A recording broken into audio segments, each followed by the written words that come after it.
Hello बच्चों, आज हम शुरू करेंगे Ganita Manjari class 9th question number 11। Question number 11, let's P Q be the points of trisection of A B. ये कह रहा है एक लाइन है ट्राई सेक्शन, इस लाइन का किया गया है। ट्राई सेक्शन मीन्स एक लाइन ए बी है, इस लाइन का ट्राई सेक्शन है। ट्राई सेक्शन मतलब इस लाइन को थ्री इक्वल पार्ट्स में डिवाइड किया गया है।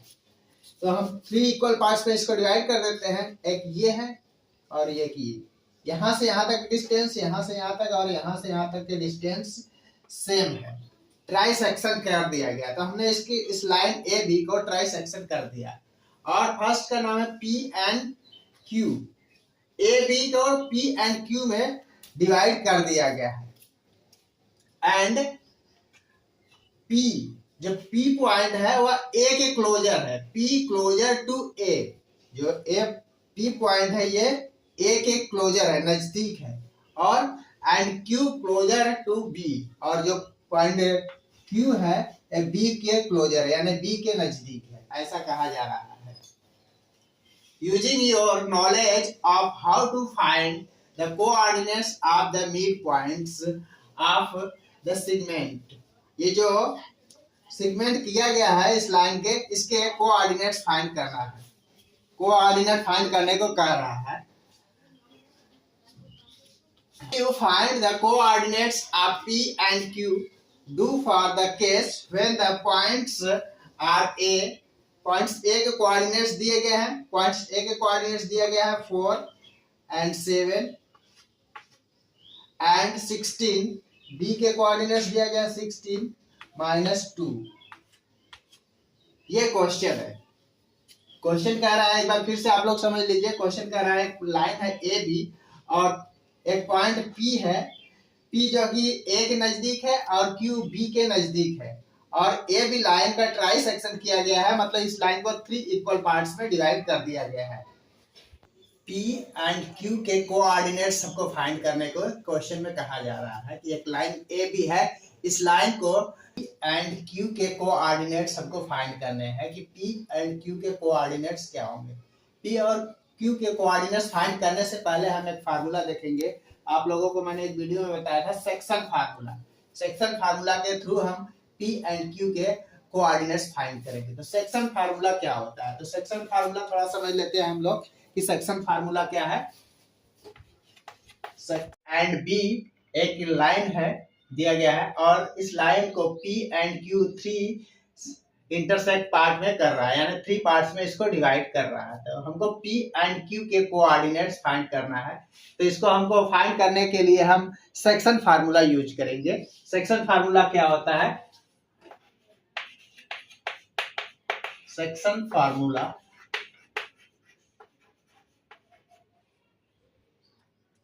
सेक्शन फार्मूला होता है, ये मान लीजिए एक्स है, इसके कोऑर्डिनेट्स भी होंगे, पॉइंट है तो इसके कोऑर्डिनेट्स एक्स है और इसके कोऑर्डिनेट्स वाई है, और इसके कोऑर्डिनेट्स एक्स है और इसके कोऑर्डिनेट्स वाई है। तो सेक्शन फार्मूला में हम क्या करते हैं, कोऑर्डिनेट्स फाइंड करते हैं, यानी एक्स की वैल्यू एक बार फाइंड करेंगे, वाई की वैल्यू फाइंड करेंगे, उसी तरीके से इसमें एक्स की वैल्यू फाइंड करेंगे और वाई की वैल्यू फाइंड करेंगे।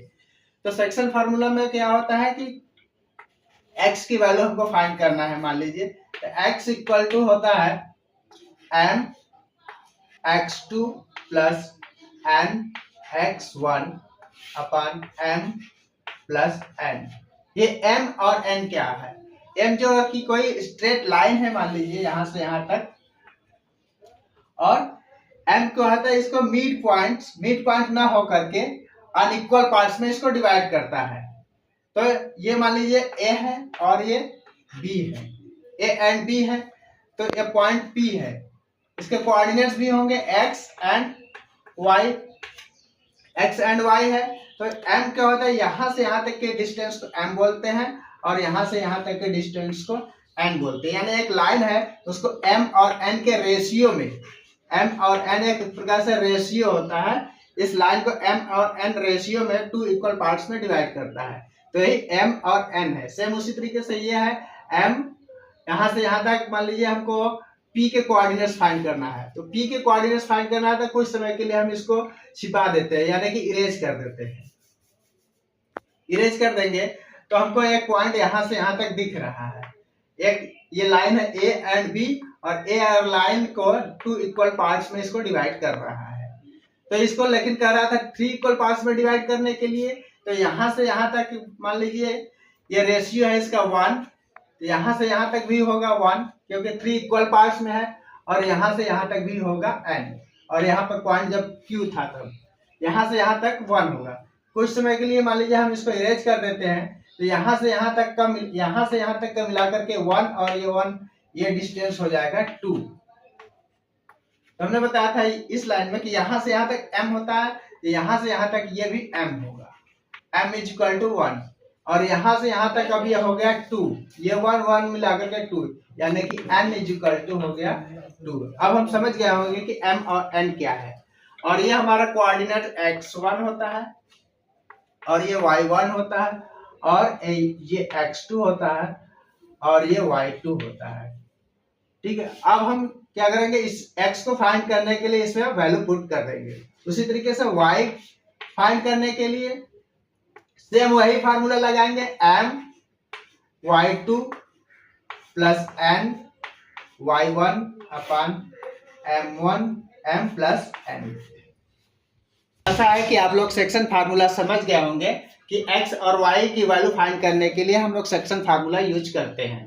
तो x की वैल्यू फाइंड करने के लिए हम सेक्शन फार्मूला एक बार फिर से लिख दे रहे हैं। x इज इक्वल टू हमने बताया था x2 plus m x2 plus n x1 अपन m प्लस n।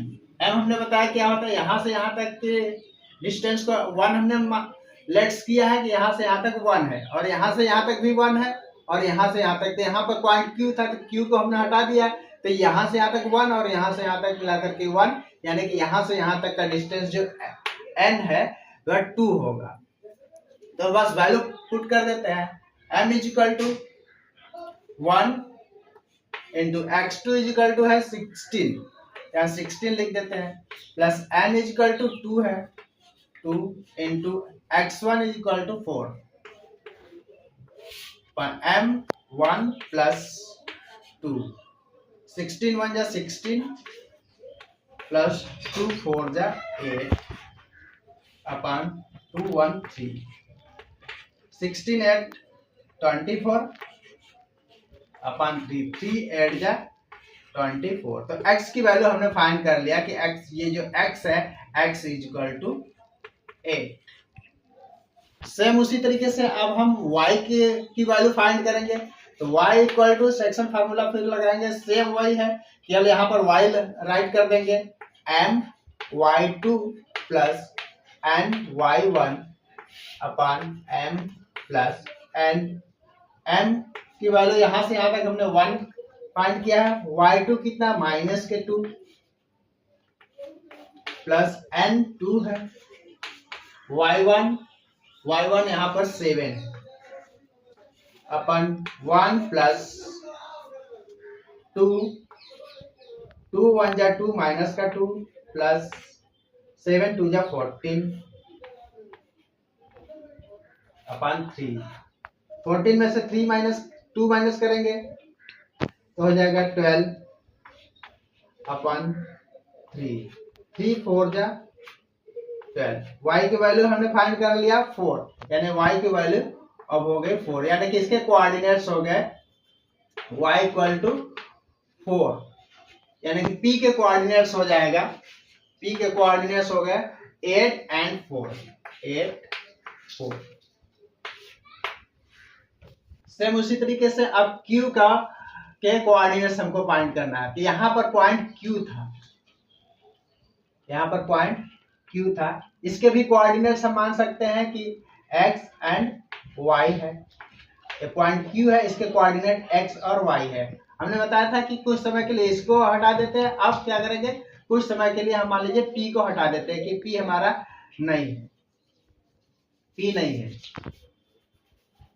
अब क्या हो गया, यहाँ पर से हमने बताया था ये 1 यूनिट तक है, यहाँ से यहाँ तक 1 है, और यहाँ से वहां तक भी 1 हमने लेट्स किया था, ये 1 है, तो 1 और 1 मिला करके अब ये हो गया 2।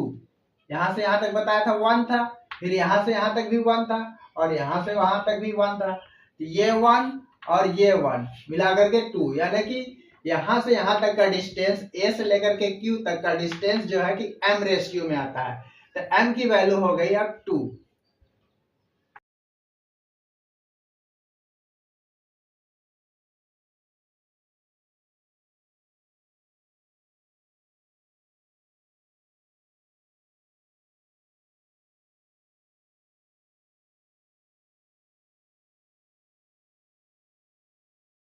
कोऑर्डिनेट्स फाइंड करने के लिए सेम वही सेक्शन फार्मूला लगाएंगे। x इक्वल टू हो जाएगा x equal to m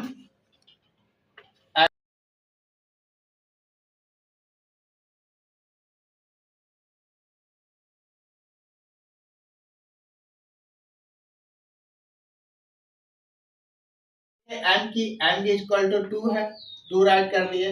x की वैल्यू है, x की 2 की वैल्यू है 16 प्लस n की वैल्यू यहाँ पर 1 है, 1 लिख दिया, into x1 4 upon m2 plus 1, 16 2 जा 32 प्लस 4 1 जा 4 upon 2 and 3 equal to 4 2 6 and 3 36 upon 3, 3 1 जा 3, 3 2 जा 6, यानी इस x की वैल्यू अब हम फाइंड कर चुके हैं, इसकी वैल्यू है 12। अब हम y की वैल्यू फाइंड करेंगे, सेम वही सेक्शन फार्मूला लगाएंगे, यही वाला m y2 plus n y1 upon m plus n। m की वैल्यू 2 है, y2 की वैल्यू माइनस का 2 है, प्लस n की वैल्यू यहाँ पर 1 इंटू y की वैल्यू है 7, m इक्वल टू 2 प्लस 1, 2 2 जा 4, ये प्लस और ये माइनस का मल्टीप्लाई करेंगे तो माइनस का हो जाएगा, प्लस 7 1 जा 7 अपॉन 3, एक प्लस है एक माइनस है तो हमको यहाँ माइनस करना पड़ेगा, 7 में से 4 माइनस करेंगे तो हो जाएगा हमारा प्लस का 3 से 3 को डिवाइड करेंगे इक्वल टू 1, यानी y की वैल्यू अब हमने फाइंड कर लिया है, y इक्वल टू 1। इस तरीके से अब हम q के भी कोऑर्डिनेट्स फाइंड कर लिए हैं, q के कोऑर्डिनेट्स हो गए 12 and 1। यही था हमारा क्वेश्चन नंबर 11।